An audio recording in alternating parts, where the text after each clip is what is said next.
Today on Smackey's Garage, we're going to be designing and trying to build a new rear tail light for my SkiDoo. So this one here is a 2007 SkiDoo. It is on the older side, it's running a halogen bulb in the rear. I want to give it a little bit more of an updated look, so we're going to see if we can actually create our own LED tail light for it.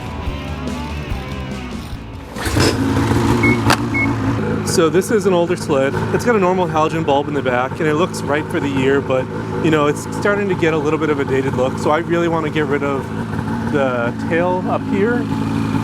So this piece, and I also want to see if I can find some way to better integrate that light into the design of this. So I'm going to go ahead and we're going to make this work. All right, so we're going to go ahead and we're going to replace this, but the first thing we need to do is take a look at what we have in here and how this works. So this is going to be a dual filament bulb. So to replace the dual filament bulb, we'll also have to do a little bit of electronics work to make this work. So I believe the way a dual filament bulb works is there's two filaments inside of different resistances. Both take 12 volts, and when they're energized, they'll give off varying amounts of light. Okay, so to kick this project off, one of the first things I needed to do was figure out what's a good LED solution that I could put back there.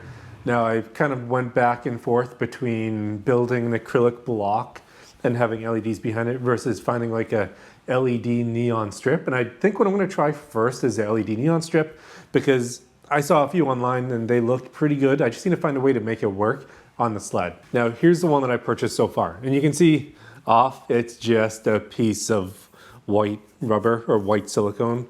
So that looks like that when it's off, and then when you turn it on, you know, it's on, looks decent.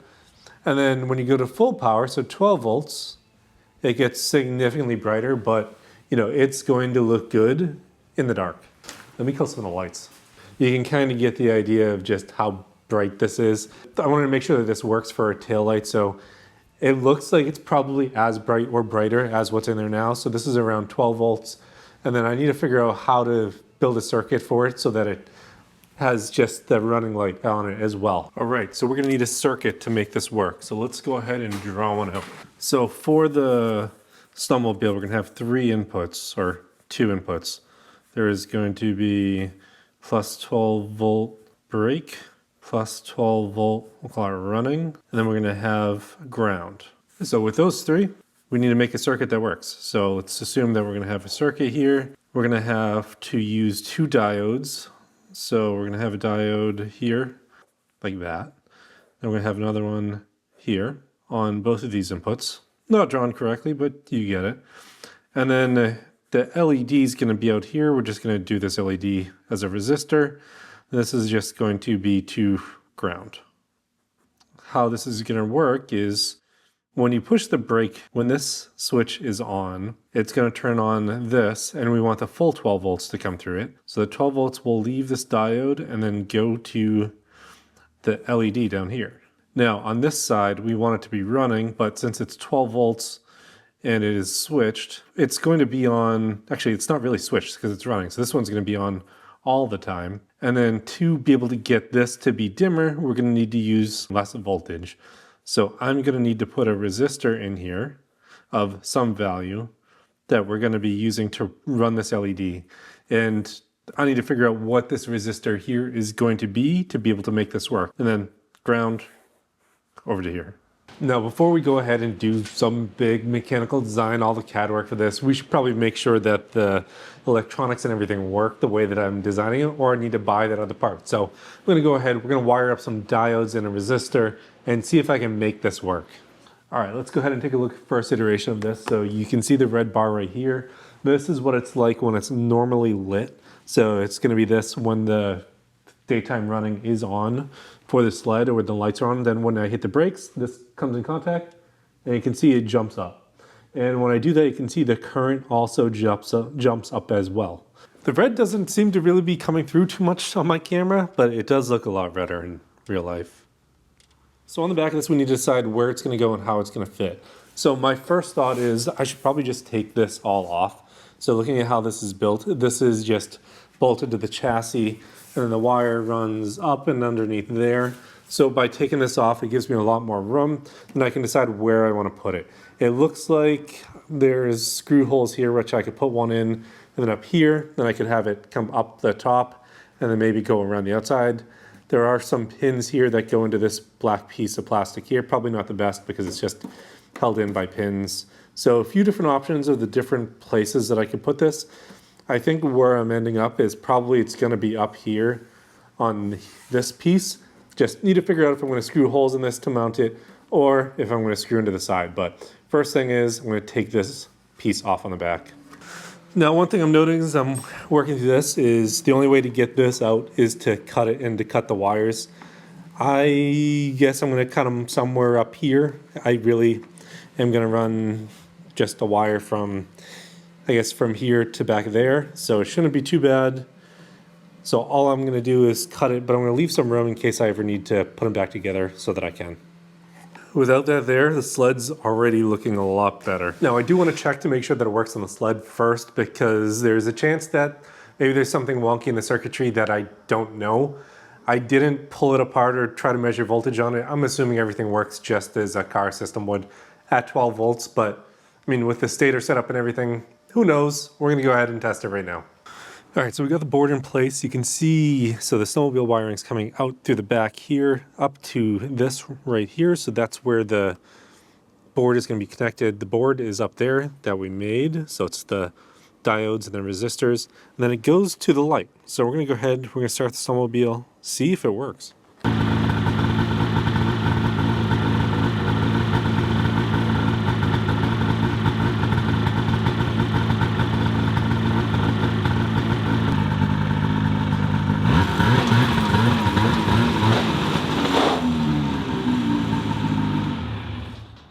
All right, so I guess the next part is really to figure out what I'm going to do here. So I'm liking putting mounting points here and just drilling through this, but not into the chassis itself. I know it's not going to be as sturdy, but you know, it's not going to damage anything. There's no chance of hitting the heat exchanger, and I think this is the best place for it. So here, up at an angle, pointing backwards. All right, so I needed to figure out what the angle of that rear of the snowmobile is. So I took the angle inclinometer and I put it on the ground, zeroed it out, then put it on the back and measured it to 9 degrees. One of the first things I need to do is I need to model this. And to do that, I'm going to be using Fusion 360. This is a program that I just started using that I want to get more familiar with. I've been evaluating against SolidWorks and I'm seeing how it works. So we're going to go ahead and take a look at this, but you know, this does have a unique shape to it. It does have a channel into it or built into it. So because it has this built into it, I can actually model a piece that'll go around it and hold it in place, which is going to be critical for this to be installed. So let's go ahead, let's look at that first. Now, here's the pieces I modeled it. And you can see the first thing I did is I modeled this light and I made sure that I got that full feature down here so that I can design a piece that goes around it. Now, after I came up with this and designed this, came the body around the outside, which obviously doesn't look great right now, but when we look at this, you know, it is pretty much line to line in almost all the different areas. Thinking here is, you know, I know that I'm going to be 3D printing this, and since I'm going to be 3D printing this, I know I can adjust the width here and move it out. I'm used to using SolidWorks. I'm used to being able to select this line and then set an offset from it.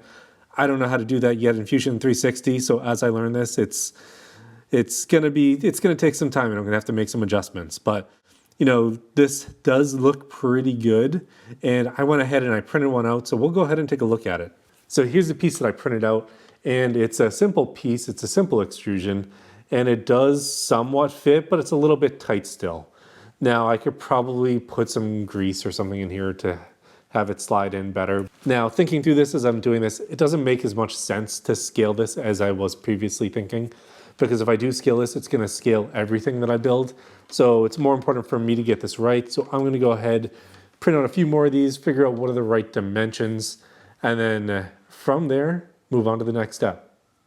All right, now with this printed, I can see that it's actually fitting a lot better. So the piece that I did make some expansion on, and you know, I can get it in. I just have to really pull on it to get it in. So with this going in, with me being able to get this on, the channel's pretty much where I need it to be. Now comes something a little bit more complicated. So when I designed this, the bed of my 3D printer is only around 9 inches, and the full length, something I need, is probably like 12 inches. So I need to go ahead and I need to design this in a way that I can cut this in half. So what I'm gonna do, I think I'm gonna make this channel here 2 separate pieces so that I can have a piece out here that bolted on and then a piece on the other side that bolted on. It'll also give me the ability to cover these ends over here on either side and protect the wires. So that's what I'm gonna work on now. How do I design something that can be split in 2 that can also hold this in place on another plastic piece that will be on the back of the snowmobile? So to designing we go. All right, so here's the part that I designed and I built. You can see that the channel that we previously designed is sitting in here, so the light bar is going to just slide down here. It's still a tight fit, so it is going to go in there tight. It's going to be a lot of work to get in, but it should hold it in place. It shouldn't just fall out while I'm driving. Now, I put 3 holes in here at the locations where those push pins are, so we're going to use those push pins to make it work. So these 2 cuts here, one here and one here, are going to be used to better fit the sled. And what I found out is my 3D printer software, I can actually take it, slice it down the middle, and then it'll make 2 bars so I can push it together. So I can build something bigger that doesn't fit on the bed. All right, let's go ahead and let's take a look at the parts that we made.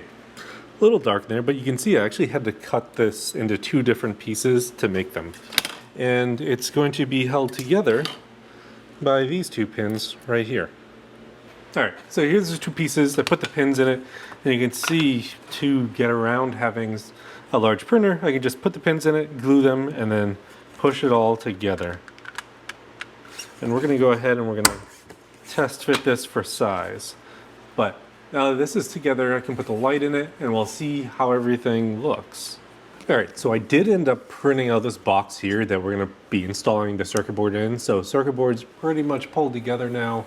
It should be pretty simple just to get this in. I ended up heat staking in 4 different heat stakes in here. I'm gonna go ahead and screw this in. We're gonna solder up the leads and then I'll show you where this is gonna go. I probably could have used the header pins and just plugged everything in here, but I didn't. So we'll just make it work this way. All right, let's take a look at the sled. And you can see it's been coming together pretty well. So everything is back here now. Now here's kind of the final installation of the bracket that I'm going to put the light into. You can see, so the way that I plan on installing it is each one of these push pins are going to be pushed down through this and into here, and it's going to hold it in place. I did have to trim them. I probably could have made this a little bit longer, but there wasn't much more room on my 3D printing build plate. Actually, I could, now that I've cut this in half to build it, but that's what we're going to be doing. Right now the wiring is here. It is going to come around. I think what I'm doing is I'm taking this board here and I'm going to be placing it underneath here. There is actually a spot for it where it is going to fit and it is going to be in place. That's right there. So with that there, I can run there. I think I'm going to run the wire out here and to the side of this.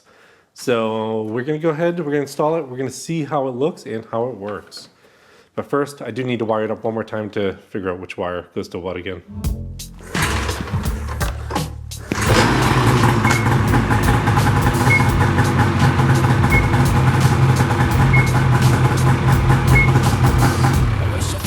Alright, so it's wired up correctly. I wish I had a better voice that sang some better words. I wish I found some chords in an order that is new.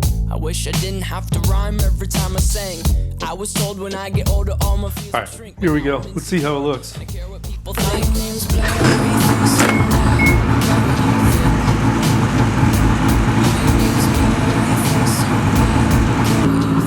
Alright, so it works. We just gotta check it out at night. See how it looks. No, I've got to say, I'm really happy with the way that this turned out.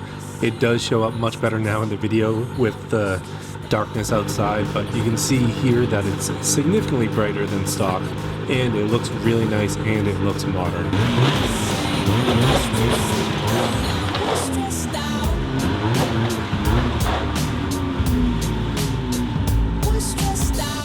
Alright, so the sled is together and I'm really happy with the way that it turned out. There's some things that I still want to adjust on it, but it looks significantly better than the stock one that was on there. Now, I'm very excited to finally get the sled out and start using it. I just need some snow. I'm currently a few hours away from snow and there's a warm up right now, so it's not really helping. I'm hoping to get out in the next few weeks, maybe the next week or two, but we'll see. So one of the other things that you guys suggested was for me to take apart the engine that I blew up on the sled and get the crank rebuilt. So I'm going to attempt to do that. I don't know if you can see it, but back there is the engine on the bench. I'm going to go ahead and see if I can get that flywheel off with the correct tools now to see if we can get that crank rebuilt. And if you want me to cover that entire process, I'll cover that entire process. Thanks for tuning in this week on Smackey's Garage. I'll see you next time.